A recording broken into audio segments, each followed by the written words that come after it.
In this video, we will explain how to fix the issue of a single channel not working on the inverter. You can swap the non-working channel with a working one on the same inverter. If the swapped channel still doesn't work, it indicates that the inverter-specific channel is damaged.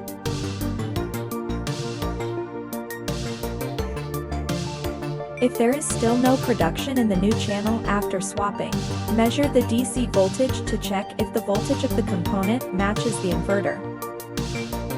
If it doesn't match, choose the suitable solar module. For QD series, we do not recommend connecting two different types of modules to the same MPPT input. If the voltage matches the inverter but it still doesn't work, the issue could be due to severe shading or dirt on the module, affecting its power generation. In this case, move the module or remove the obstruction. Clean the module to restore power generation. Alternatively, it could be caused by a poor connection at the DC connector, so it's recommended to redo the connection.